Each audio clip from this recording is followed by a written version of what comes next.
Agora sim, bem-vindos de volta. Seguinte, esse assunto que a gente vai falar, eu vi no Instagram, falei com a nossa diretora Maca, falei, Maca, eu acho que é um assunto super bacana, a gente tem que reforçar, né, que é anorexia nervosa. Muitas jovens, mulheres, homens, todo mundo aí, às vezes tem essa anorexia e nem sabem. Por isso que eu falei, vamos trazer, né, um especialista para falar abertamente sobre esse assunto, alertar, né, as pessoas, os pais, as mães, enfim, todo mundo para esse assunto que é mega importante. Bem-vinda, viu? Adriana Severini, ela é psicóloga, especialista em terapia cognitiva comportamental. Seja bem-vinda, Obrigada. Viu? Adorei o convite. Bom, vamos começar. O que é a anorexia nervosa? Anorexia nervosa é quando a pessoa para de comer. Ela evita a comida, não é que ela não tem fome. No começo, ela para de comer, porque a ideia é emagrecer, é ficar com um corpo melhor. Então, assim, ela começa, assim, pensando mesmo, eu não quero mais comer, e depois isso vai tornando crônico. Aí ela para de ter fome. Então, assim, ela passa o dia inteiro, às vezes, comendo uma maçã, uma folha de alface, um tomate só. Tá. Assim, ou é um tomate, um alface e acabou, e uma maçã, ou às vezes nem, e assim, às vezes nem água, nada, porque a pessoa tem a tendência a achar que a água está inchando e está engordando. E a anorexia nervosa, ela sempre vem junto com outro tipo de doença, que é a dismorfia corporal. Então, você se olha no espelho, mas você não se enxerga como realmente você está.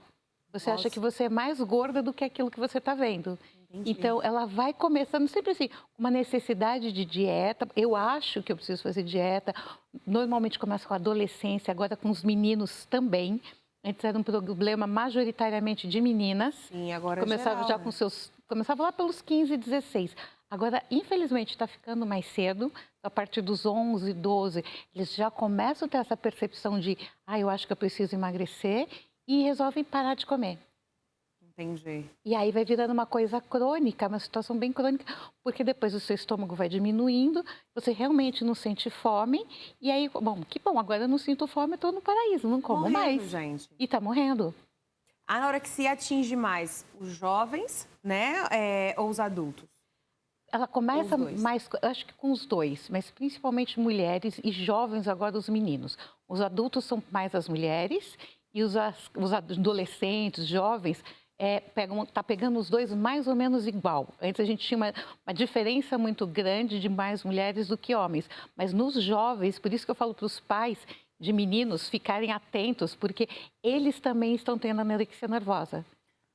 Entendi. É uma coisa que passa. Então, esse distúrbio, ele começa de um trauma ou de, sei lá, o bullying que sofreu na escola ou da busca da perfeição da internet, né, das redes sociais. De onde vem esse... É um pouquinho disso tudo que você falou. Às vezes a pessoa fica tão preocupada com aquela perfeição que ela vê na internet, nas redes sociais e tal, e elas ficam buscando e não conseguem alcançar. Aquilo gera uma frustração e ela começa a ficar ansiosa. Então, ele é uma derivação da ansiedade. Daí você tem a fantástica ideia que eu vou parar de comer e aí eu emagreço. Ou então surge pelo bullying, porque é um pouquinho gordinho, está um pouco fora do padrão daquilo que as pessoas normalmente acham que é bonito.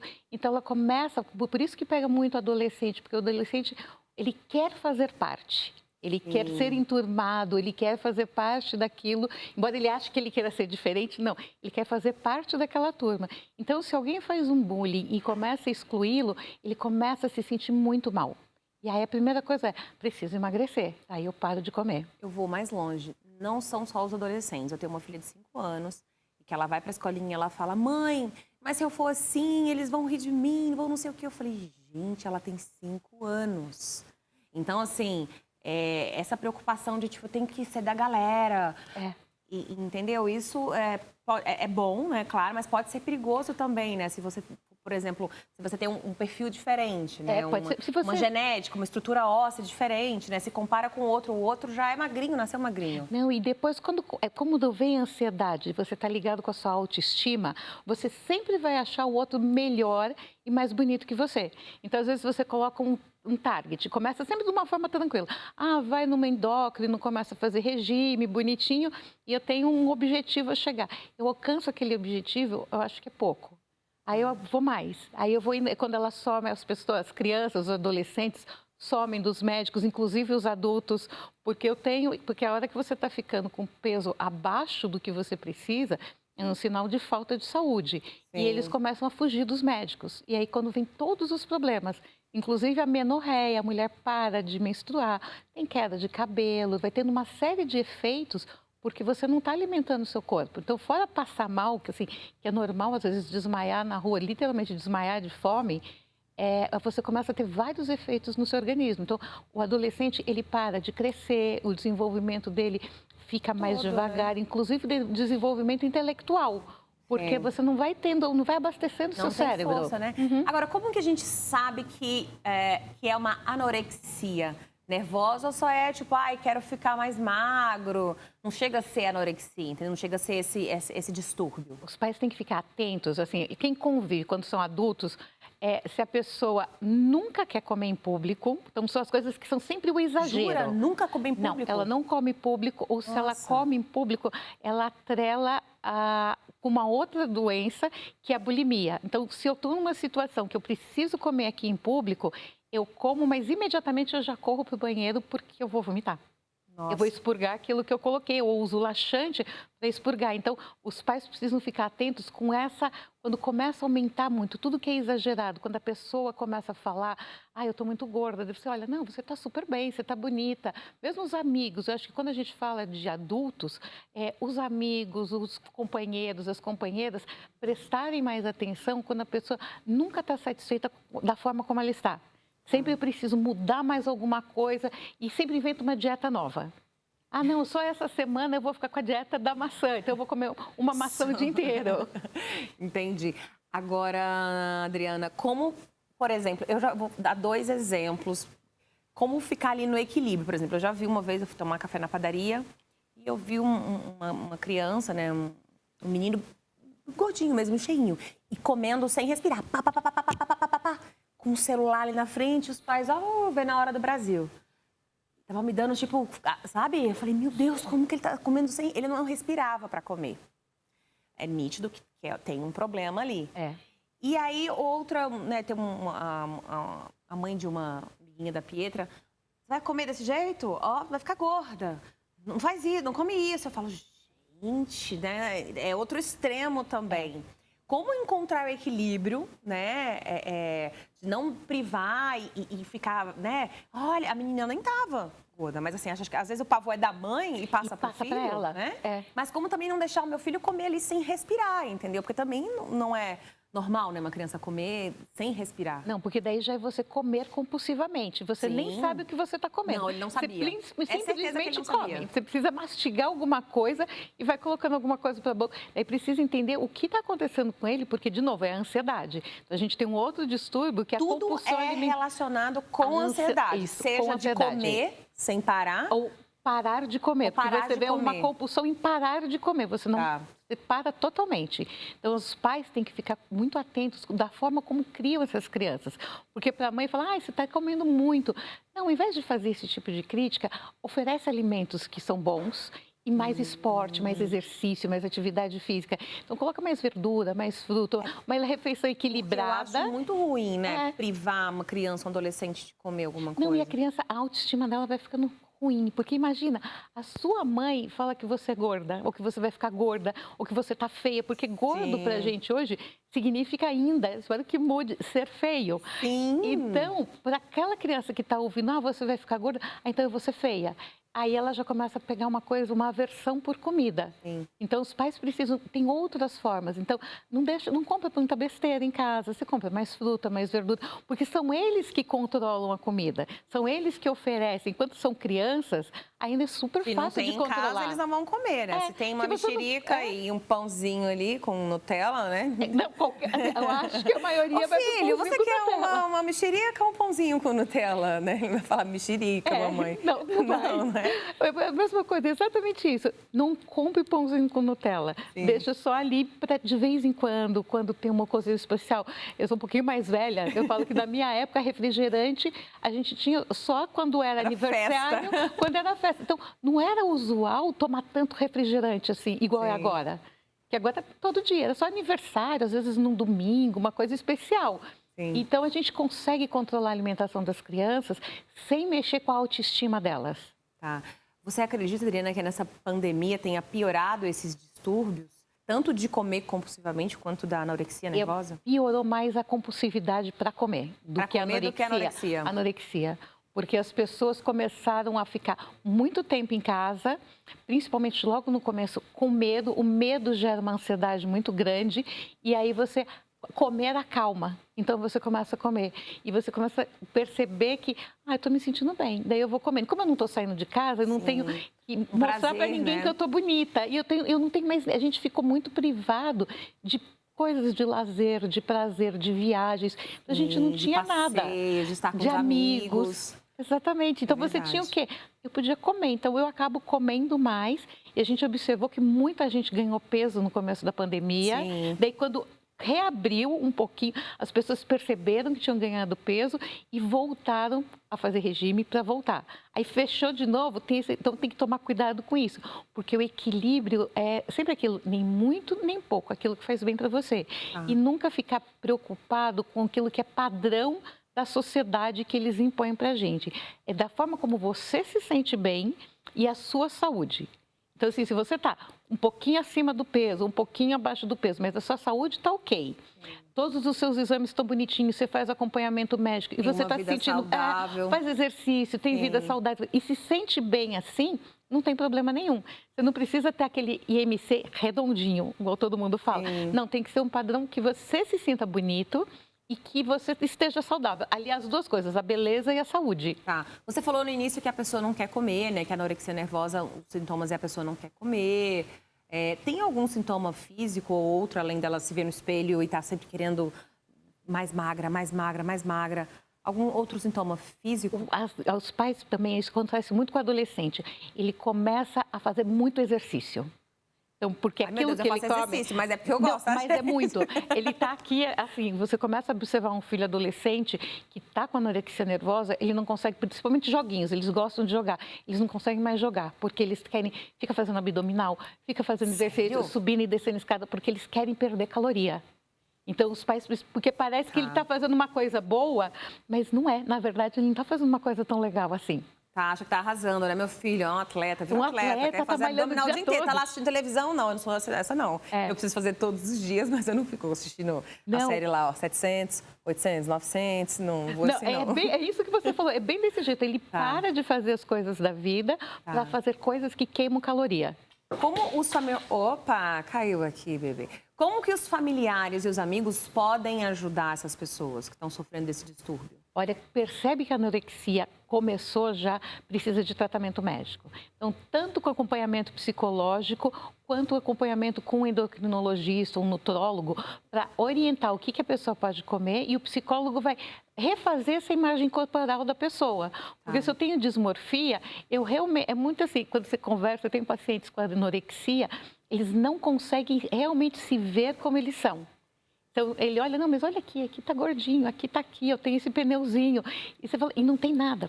A barriga lisinha, né? A barriga negativa, e eles olham e acham que tem. Então, às vezes, tem algumas técnicas que eu uso, pedir para eles desenharem o corpo deles no papel grande. Olha, eles essa é uma boa ideia. Porque a pessoa não como tem a pessoa noção. Se vê, né? Isso é ótimo. Como que é feito esse tratamento, então? É só o tratamento psicológico ou é necessário remédios? Normalmente, a gente consegue pegar no começo, só o psicológico dá. Mas se ela já está com um estado mais avançado, ela pode caminhar para depressão ou para ansiedade. Então e ela começa é uma doença que não para na anorexia. Não, ela ramifica, por isso que ela é muito forte, porque ela tem causas físicas, orgânicas e ela emocionalmente também ela é afetada. Porque no começo você quer emagrecer para fazer parte daquele grupo. Aí você começa a ficar diferente, aí você se isola e você não quer mais sair.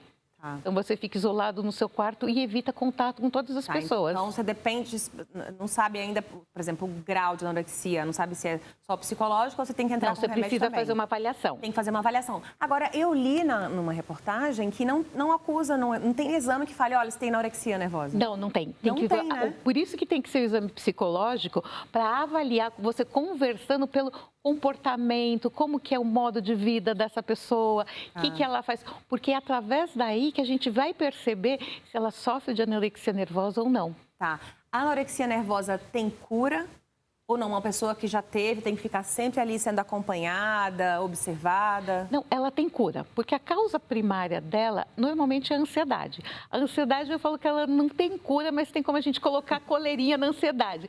E ela de coleira, ela é super boa pra gente, ela motiva, faz a gente ter mais força de vontade. Então, quando você controla a ansiedade, é perfeito. Então, você precisa ficar de olho na sua ansiedade, porque se você já teve um episódio ou mais de anorexia no passado, pode ser que isso volte numa situação que você tenha um problema ou que a sua autoestima seja afetada, de novo, às vezes, quando a mulher engravida, quando ela entra na menopausa, quando o homem começa a entrar na andropausa, que ele está mais velho, vai aquela barriguinha, ele pode ter um outro momento de anorexia, porque são fases da adolescência, a menopausa e a andropausa, onde o corpo do homem e da mulher passa por muita mudança. E a vida inteira, né? E a hora que ele está nesses dois pontos... Enfim, o metabolismo da gente vai mudando, né? A cada idade, a cada fase. E nesses dois pontos, a pessoa, ela pode começar a ganhar peso. O corpo, principalmente da mulher, ele vai mudando. Você vai vendo que vai ficando mais barrigudinha. E aí você fica vai pra com medo. barriguinha ou vai aqui a puladinha aqui, sabe? Esse gordinho aqui? Aqui, o bracinho, vai. Mas enfim, né? A gente vai aceitando. Adorei, Adriana Severini, psicóloga especialista em terapia cognitiva comportamental. Seus contatos para quem percebeu, né? Para ajudar as pessoas em casa, quem percebeu que o filho tá assim, um adolescente, ou que tá sentindo isso também, sempre essa ânsia de emagrecer. Procura a doutora aqui, Adriana, para poder ter um acompanhamento. Seus contatos, por favor. Muito obrigada, viu? Muito adorei. Obrigada, eu que adorei. Obrigada pelo convite. O jeito mais fácil é pelo Instagram, que é o @Adriana Severini. Pode me mandar direct, me adicionar. Eu vou sempre conversando com vocês por lá, dando algumas dicas. Muito obrigada, viu? Obrigada. E até a próxima. E a gente vai ficando por aqui. Um beijo para vocês. Se divirtam, descansem. Cuidado com essa tal de ansiedade, hein? Agora é com você, Luciano Faccioli. Vai daí.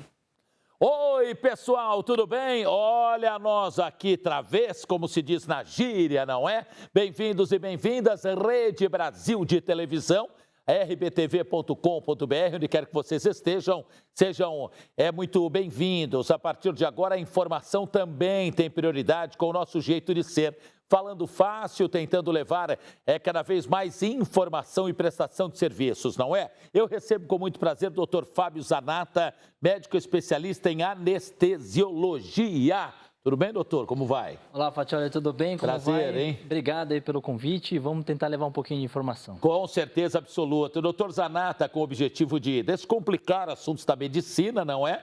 Para todos nós e para você que nos vê, criou o portal Descomplicando a Medicina e quer falar sobre temas atuais. Lógico que nesse momento, né, de pandemia, de vacina, doutor, eu acho, né, que nunca se viu tanto médico no planeta Terra, hein? Todo mundo é médico, pô. Exatamente. As amigas da minha mãe do coral, minha mãe tem 87 anos, canta num coral, gente, lá em Santos, no litoral. As amigas têm cura para tudo, remédios, tem até a reencarnação. Ô pessoal chato do caramba, que todo mundo tem a cura de tudo, hein? A gente tem ouvido muito falar, né, das gírias, das recomendações das avós. Esse pessoal tem que ser cientista. Você que tem a cura do Covid, vai ser cientista em algum lugar, pô. Pelo amor de Deus, pô. E as fake news ainda florescem muito isso, né? Porque a gente tá com toda hora as informações brotando. E é incrível que as informações boas, relevantes, não chegam à população, só as ruins. Eu falo que quem planta, semeia ou propaga fake news, vai lavar um tanque, vai encher uma laje, vai dar comida para quem tem fome, distribuir um agasalho, vai fazer algo produtivo. Vamos lá, doutor, vamos que tempo é dinheiro e a informação também. Vamos lá, essa vacina está causando uma polêmica danada, não é? Na sua opinião, como um médico importante que o senhor é, o Brasil tem um plano de imunização ou estamos aí a Deus dará? Não, estamos sim, o Ministério da Saúde elaborou, tanto que ele passou por alguns governos que tentaram sair na frente, né? Como a gente já viu há um tempo atrás. Os governadores tentaram burlar o sistema federal de imunização, tentando sair na frente, mas houve uma coordenação e agora a gente tem os planos de imunização certinho no país. Obviamente que cada estado tem uma população menor, uma quantidade menor de população para se vacinar, e aí você consegue antecipar alguma faixa etária que foi pré-determinada pelo Plano de Imunização Federal. Não sei. Essa é a única diferença. Tá, não sei se o senhor quer falar ou quer se posicionar, que é até aí natural, não é? Há uma briga, né? Uma desavença aí, que é Dória de um lado, Bolsonaro de outro. Eu, Luciano Fattioli, já manifestei minha opinião. Por mim, pode ser Dória, pode ser Bolsonaro, pode ser minha amiga Rita Cadillac, pode ser a Gretchen, pode ser quem for.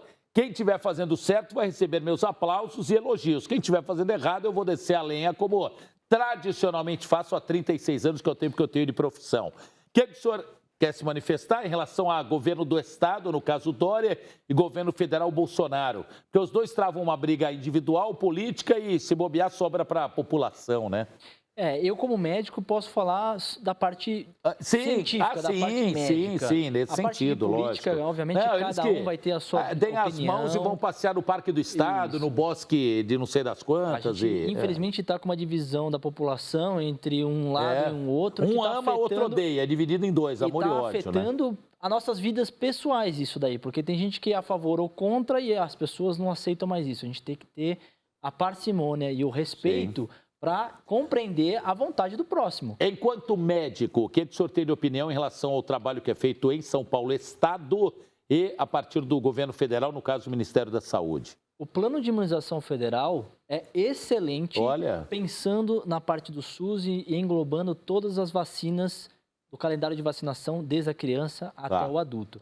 Então, a gente não tem o que falar, é um dos melhores do mundo. Ótimo. Cobrem uma das maiores quantidades de doença, de vírus, bactérias do mundo em forma gratuita, tá certo? Sim. Obviamente que alguns estados têm algumas vacinas extras que não competem por exemplo, parte tropical do norte e nordeste, não está no calendário de vacinação estadual do sul-sudeste por ser diferente as zonas de transmissão, as doenças. Sim. Mas, obviamente, a gente teve uma disputa política nessa vacinação do coronavírus para ver quem era o estado primeiro que levava a vacinação, depois quem for vacinar mais rápido a população. Eu imagino que já são imagens que estão colocando no banco de dados, no arquivo, para a próxima campanha. Com certeza eles vão levar isso daí que eu fui o primeiro, eu fiz primeiro, eu saí na frente. Isso. E assim, a gente tem que também levar que as vacinas, elas estavam sendo ainda estudadas, aprovadas e levados à prática. Quando o governador de São Paulo trouxe uma vacina, essa vacina estava pouco estudada e não tinha uns países aplicando essa vacina no dia a dia, que é o caso da Pfizer, que é o caso da Janssen, que estava ainda em desenvolvimento, que era o caso da AstraZeneca, que ainda estava em fase de estudos ainda na Europa. Então, ele trouxe uma vacina que até então só poucas pessoas conheciam, um país só, que era a China, que é o produtor, tinha os resultados e mais ninguém. Então, era difícil você acreditar realmente em uma vacina milagrosa igual a russa, que foi a primeira que liberaram de forma larga escala para ser utilizada na população. Qual outro país que não foi a Rússia que utilizou uma vacina de larga escala na população?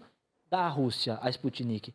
É isso que eu estou querendo falar, entendeu? Perfeito. Então, assim, quanto mais o país sério, que é levado a sério, então Europa, Estados Unidos, que tem as condições de estudo, que levam a parte tecnológica e científica a sério, mais renomada e mais confiável é a vacina.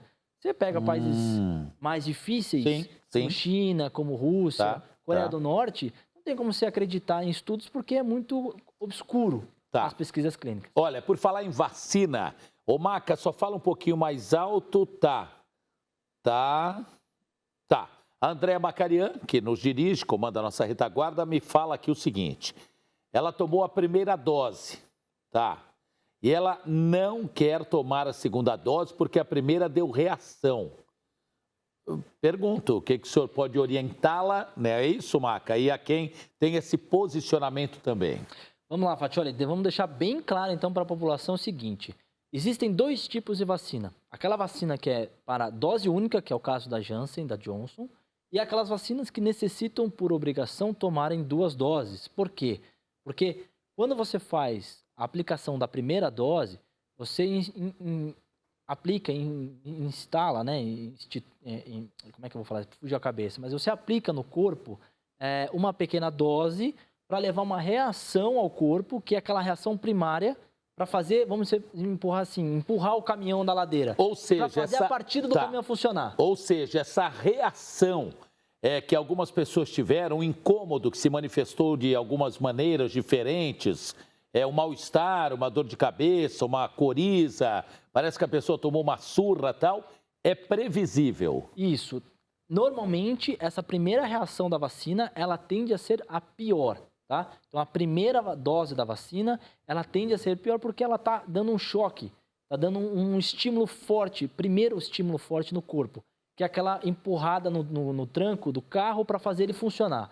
Depois que o carro já está funcionando, aí você vai colocar a primeira marcha e sai. É o caso da segunda dose. Boa explicação. E aí sim você vai estar com os anticorpos já produzidos e vai aumentar a quantidade e a qualidade dos anticorpos. Dá para se afirmar, doutor Zanata, médico que nos visita aqui na Tarde Top, que uma segunda dose não vai causar reação em algumas pessoas ou é impossível essa afirmação? Não, essa afirmação é impossível. Do mesmo jeito que algumas pessoas são alérgicas à dipirona, outras não são. Eu sou. Então, é o caso. Não pode tomar. Sim. Então, a gente nunca pode afirmar na medicina que nunca ou sempre. Mas a pessoa que tomou a primeira dose ficou enferma, ficou com uma indisposição, ficou com uma reação alérgica, ela tende a relevar essa primeira dose, tente tomar um anti-inflamatório ou, por exemplo, um antialérgico para a segunda dose, para amenizar... Uma prevenção. Isso, para amenizar um possível desconforto.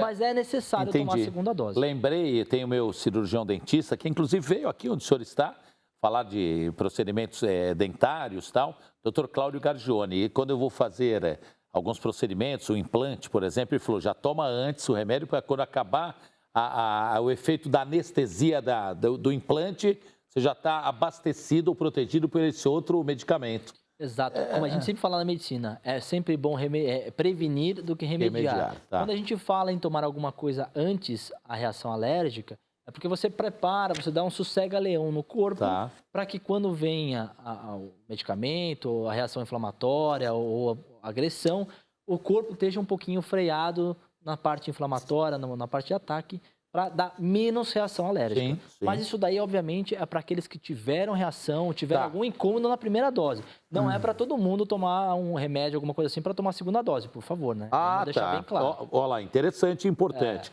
Doutor, 3 doses, o que o senhor fala disso, hein? Tem gente querendo tomar a terceira dose, calma. Bom, pelo menos eu falo, médico é o senhor. Exatamente. A gente tem que lembrar o seguinte, vírus é mutável. O que é mutável? Ele está sempre alterando a sua forma, o seu coro, que é aquela estrutura que ele faz a invasão na célula. Então, sempre nós vamos ter que tomar uma nova dose da vacina. Por quê? A vacina vai estar... adequando a nova mutação do vírus, certo? O que Mas agora... o que é essa terceira dose? Principalmente para o tipo da Coronavac que estão falando aí nas mídias, nas pesquisas. Como essa vacina foi uma das primeiras que se desenvolveu, provavelmente os cientistas desenvolveram aquela vacina para algumas cepas, que provavelmente não era a cepa brasileira e não é essa cepa delta que a gente está vendo na Índia.